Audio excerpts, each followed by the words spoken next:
ഉരുളുപൊട്ടൽ എന്ന് കേട്ടിട്ടുണ്ട്. ഞങ്ങളെന്നേ കിഴക്കമ്മലയിലാണ് താമസം. എനിക്കൊരു 5-8 വയസ്സുണ്ടാവും. ഞാനും അമ്മയോടും വീടിനകത്തും അപ്പനും പെങ്ങളും കൂടെ വരാതിരിക്കുക. അങ്ങനെ ഇത് കുറെ നേരം കഴിഞ്ഞപ്പോൾ ഞങ്ങളുടെ വീടിന്റെ മുമ്പിലെ മല ഞങ്ങളുടെ നേരെ ഇഞ്ഞ് വരുവാ. വീടിന്റെ പുറത്തോട്ട് കയറി താഴോട്ടങ്ങ് പോയി. അടിയിൽ മുഴുവൻ ചെളിയും വെള്ളവും. ഞങ്ങളിങ്ങനെ മണ്ണ് നിറഞ്ഞ് ഇവിടം വരെ ഞങ്ങൾ ശ്വാസം മുട്ടിട്ട് പോയി. ഞാൻ വിചാരിച്ചു ചത്തു പോകും. ചവിട്ടുമ്പോൾ താഴോട്ട് പോകുന്നു. ചെളിയല്ലേ താഴെ. അവിടെ ഇങ്ങനെ പോകുമ്പോൾ ഞാൻ തപ്പി നോക്കിയപ്പോൾ അമ്മയുടെ കൈ കൊണ്ടും ഇങ്ങനെ നിൽക്കുമ്പോൾ ഞാൻ അമ്മയുടെ കൈ കയറി പിടിച്ചു. അമ്മ ഇങ്ങനെ പിടിച്ച് എന്നെ മേലോട്ട് കയറ്റി.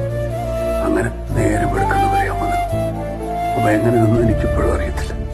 ഞാൻ എടുത്തപ്പോൾ നാട്ടുകാരൊന്നും വെട്ടിക്കീറി ഞങ്ങൾ രണ്ടുപേരെയും പുറത്തെടുത്തു. അമ്മക്ക് ബോധമൊന്നുമില്ല. പിന്നെ വെള്ളമൊക്കെ തെളിച്ച് ബോധമൊക്കെ വന്നു. പക്ഷേ അപ്പനും പെങ്ങളും പോയി.